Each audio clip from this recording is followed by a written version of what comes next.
തുർക്കി പാകിസ്ഥാന് സൈനിക സഹായം നൽകിയതിന് പിന്നാലെ ഇന്ത്യ തുർക്കി ഭിന്നത രൂക്ഷമാവുകയാണ്.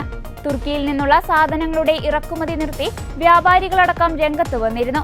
ഇപ്പോഴിതാ ബോംബെ IITയും കടുത്ത നിലപാട് സ്വീകരിച്ചിരിക്കുകയാണ്. ഇന്ത്യ പാക് സംഘർഷത്തിൽ തുർക്കി പാകിസ്ഥാനൊപ്പം നിലകൊണ്ടതിന് പിന്നാലെയാണ് തീരുമാനം. തുർക്കി സർവകലാശാലകളുമായുള്ള കരാറുകൾ IIT ബോംബെ റദ്ദാക്കി. ദേശസുരക്ഷ മുൻനിർത്തിയാണ് നടപടിയെന്ന് IIT ബോംബെ അറിയിച്ചു. ടാറ്റ ഇൻസ്റ്റിറ്റ്യൂട്ട് ഓഫ് സോഷ്യൽ സയൻസും തുർക്കിയിലെ സ്ഥാപനങ്ങളുമായുള്ള കരാറുകൾ അവസാനിപ്പിച്ചു. നേരത്തെ JNUവും ജാമിയ മിലിയ യൂണിവേഴ്സിറ്റി എന്നിവയടക്കം നിരവധി സർവകലാശാലകൾ സമാനമായ നടപടി സ്വീകരിച്ചിരുന്നു. തുർക്കി പാകിസ്ഥാന് സൈനിക സഹായം നൽകിയതിന് പിന്നാലെ ഇന്ത്യൻ വ്യാപാരികൾ തുർക്കി ആപ്പിളുകളുടെ ഇറക്കുമതി പൂർണ്ണമായി നിർത്തിയിരുന്നു. ഇതിനോടകം ഇറക്കുമതി ചെയ്ത ആപ്പിളുകൾ പലരും കോൾഡ് സ്റ്റോറേജുകളിലേക്ക് മാറ്റി.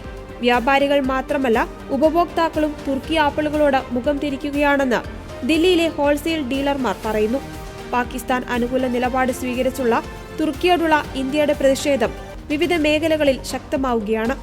തുർക്കിയിൽ നിന്നുള്ള ബേക്കറി, മിഠായി ഉൽപ്പന്നങ്ങൾ രാജ്യവ്യാപകമായി ബഹിഷ്കരിക്കുവാൻ ഇന്ത്യൻ ബേക്കേഴ്സ് ഫെഡറേഷൻ തീരുമാനിച്ചു. ഡ്രൈ ഫ്രൂട്ട്സ്, നട്ട്സ്, ചോക്ലേറ്റുകൾ തുടങ്ങി തുർക്കിയിൽ നിന്ന് ഇറക്കുമതി ചെയ്യുന്ന ബേക്കറി ഉൽപ്പന്നങ്ങൾ ബഹിഷ്കരിക്കുവാനാണ് ഇന്ത്യൻ ബേക്കേഴ്സ് ഫെഡറേഷന്റെ തീരുമാനം.